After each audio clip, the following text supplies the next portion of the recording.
ស្អីអ្នកនាងថ្ងៃនេះខ្ញុំមកប្រាប់ពីរបៀបក្នុងការយក diamond ដោយ free ក្នុង game God of Fire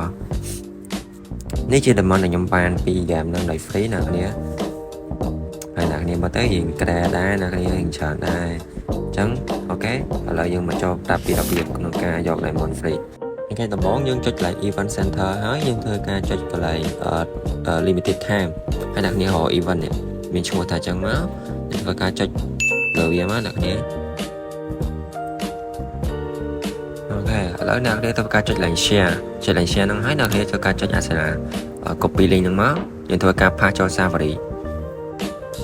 ហើយអ្នកនាងធ្វើការ paste ចូលក្នុង Safari ហ្នឹងមកអូខេហើយកម្មវិធីដែលយើងត្រូវមានគឺមានដូចជា Chrome Safari ហើយនិង Google ខ្ញុំគិតថាកម្មវិធីហ្នឹងវាមានក្នុងទូរស័ព្ទស្រាប់ហើយអញ្ចឹងយើងធ្វើការចូល Google មកយើងធ្វើការវាយពាក្យថា Level Infinite Pass អូខេអ្នកគ្នាវាយចាំមកហើយវីដេអូនេះខ្ញុំមានធ្វើយឺតដែរណាស្រួលហើយអ្នកគ្នាអាចមើលតាមយឺតនឹងបាន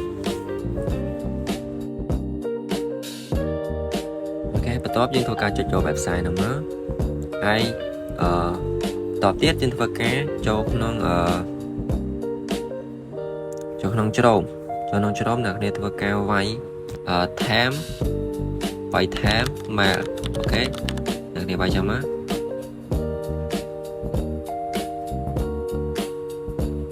វាយ Time email ក៏បានដែរតែ website វាឈ្មោះ Time mail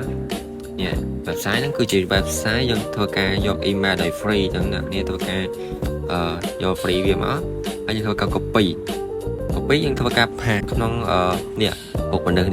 តែមួយហ្នឹងយើងធ្វើការវាយ email ហ្នឹងចូលមកផាសហើយយើង get code ហ្នឹងមកហើយយើងចូល website អា email ហ្នឹងមិញមកហើយយើងធ្វើការធ្វើអា quiz ហ្នឹងសិនហើយយើងធ្វើការចូលលេខ mail ហើយវានឹង load code ចូល mail ហ្នឹងហើយអ្នកនេះលេខ57យើងធ្វើការវាយតាមលេខ code ហ្នឹងមកអូខេ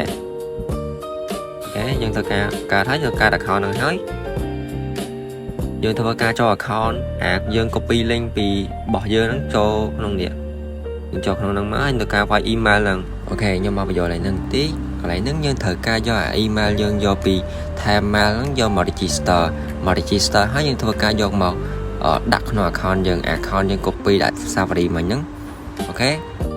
ឡូវហ្នឹងគ្រាន់ខ្ញុំចង់បញ្យល់អ្នកគ្នាខ្លាចអ្នកគ្នាអត់យល់អញ្ចឹងអ្នកគ្នាធ្វើការមើលពីតទៀតទៅអរគុណអ្នកគ្នាបើ email ហ្នឹងហើយធ្វើការ get code ដូចមិញហ្នឹងទៀត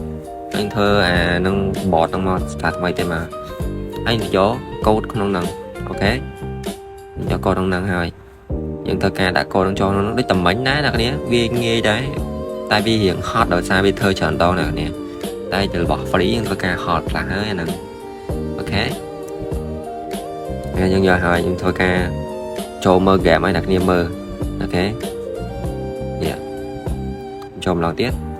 នេះវាឡើងអា fire នេះអាភ្លើងនេះភ្លើងមាន10អាហ្នឹងធ្វើម្ដងបាន10អ្នកគ្នា10ហើយធ្វើការយក diamond 200 diamond មកអូខេហើយយក diamond យើងធ្វើការបើកកន្លែង mail នេះយើង claim វាមកនេះមែនតើអូខេអ្នកគ្នាបើអ្នកគ្នាចូលចិត្តវីដេអូចែកម្លែកបែបនេះអ្នកគ្នាកុំភ្លេចជួយចុចបេះដូង follow អញ្ចឹងវីដេអូហ្នឹងមានតែប៉ុណ្្នឹងទេអរគុណអ្នកគ្នាសម្រាប់ការទស្សនា